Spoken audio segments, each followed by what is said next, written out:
That dates back to 2008. And, of course, he won that Super Bowl during the 2010 season.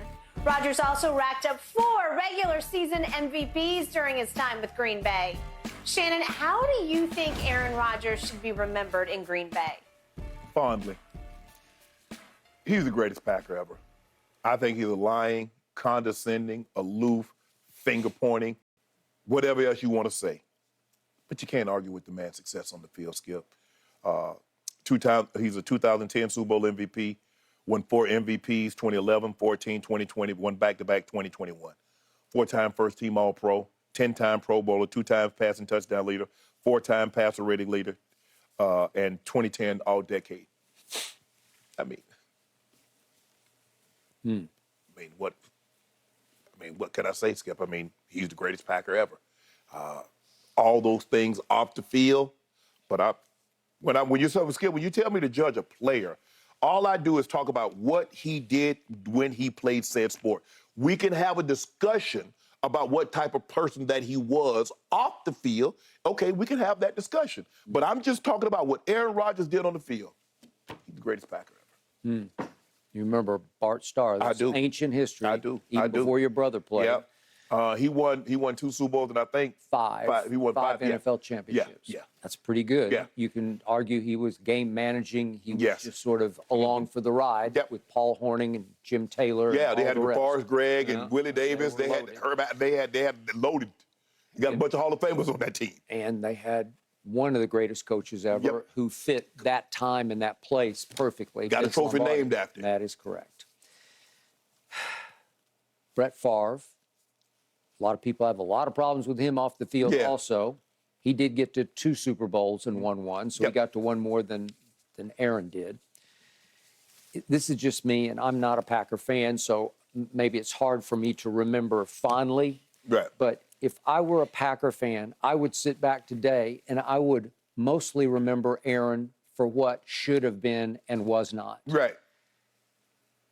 All those MVPs, 4 of them, should have added up to a couple of more Super Bowls. I agree. It just felt like that. I agree. Okay? And we can pick it all apart, but you had 5 chances to get to Super Bowls, and you went 1 and 4 in NFC or AFC championship games, whichever you want to look at it.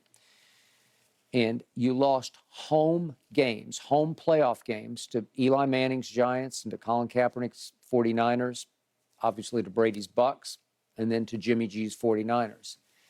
And you went out ingloriously at home because the last 3 years ended with you losing playoff games on the frozen tundra at Lambeau Field.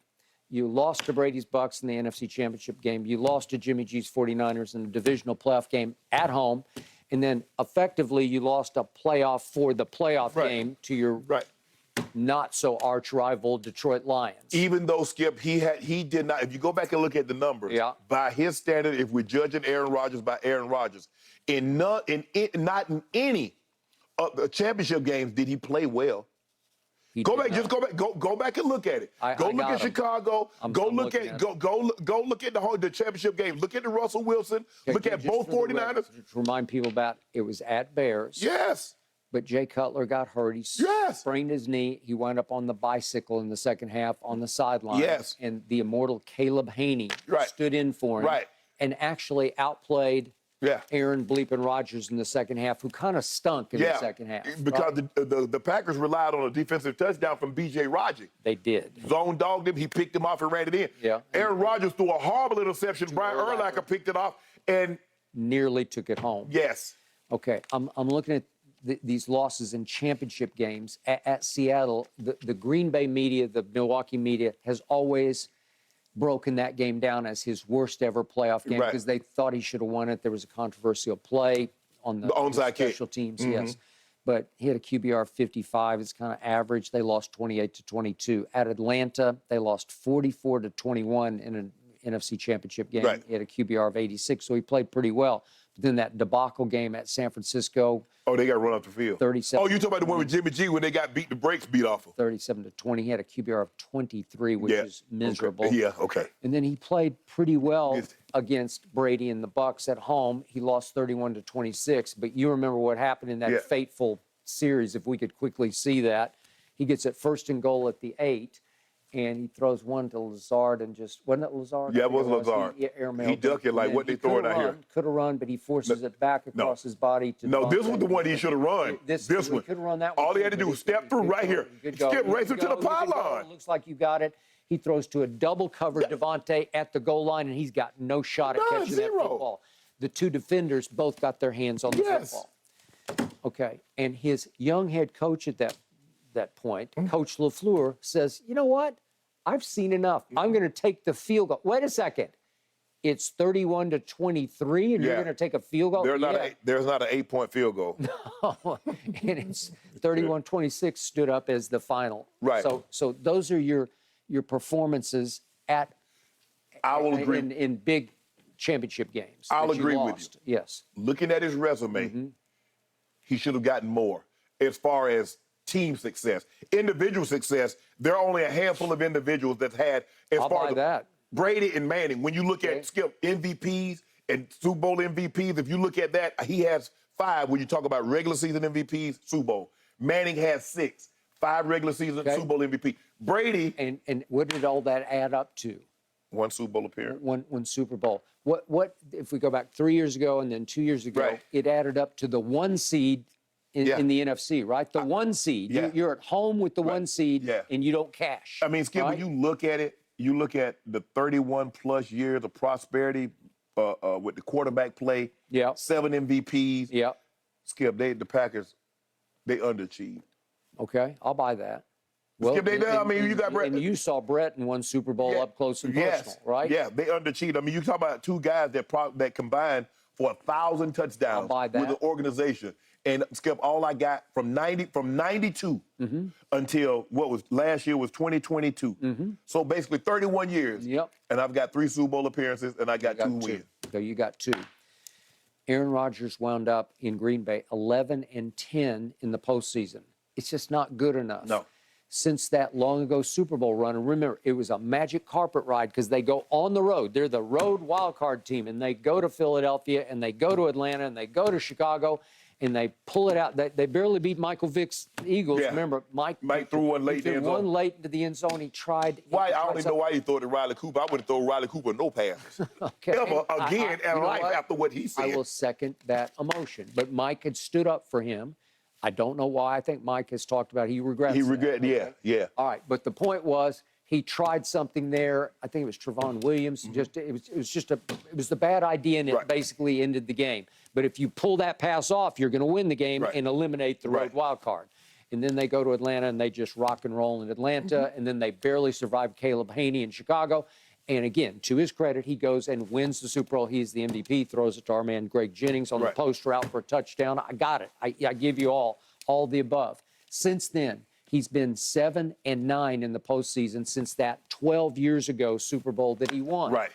It's just not good enough for it doesn't measure up to 4 regular season MVPs. Exactly. You didn't cash. Yes. So if I'm a Packer fan, maybe I'm spoiled rotten because I've gone from Brett Favre to Aaron Rodgers for all those 31 years. But I sit back today and I say, you know what?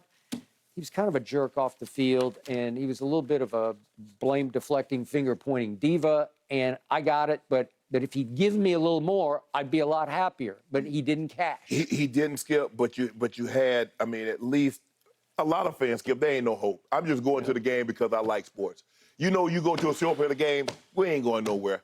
So I'm just going to enjoy it, or maybe I'm going to see somebody else's best players coming in. I get to see that. But at least in Green Bay, Skip, you knew you had a chance. I mean, there's something to say about having it. And I played with John for a decade. John Elway. John Elway for 9 years. Yep. There's something to be said about having that guy going out there.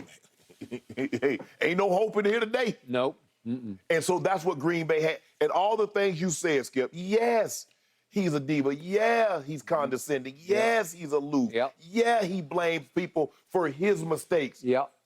But Skip, I mean, as an individual, Skip, I mean, as a pure football player, and that's what I'm just judging him on, football. Who was better? I mean, you could Skip. Somebody can have one more and not be as good. That's not to take anything away from Bart Starr, but I don't think he's a better player than Aaron. That's not to say anything about Brett. Brett won through one consecutive. We might not ever see that again. A guy, just like we did what Larry Bird had done. There's only been a handful of guys who win consecutive MVP. Nobody today cares much, but Bart Starr was really good. He just didn't have Aaron's arm. Right.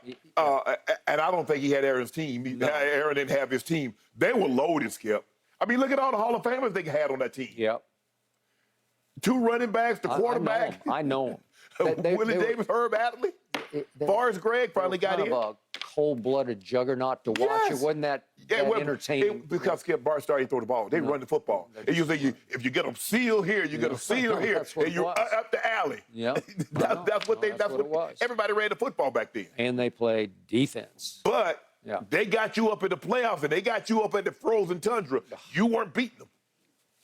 My Dallas Cowboys got screwed up. They got them screwed. No, Skip. The Ice Bowl. No, you lost that one. You got to postpone that game. No, for you can't what? play in -61. You can. No, you can't. I agree with you. Yeah. You know, it's about, that's what football. That's what football was. No, football was not made to be. It wasn't meant. We're not polar bears.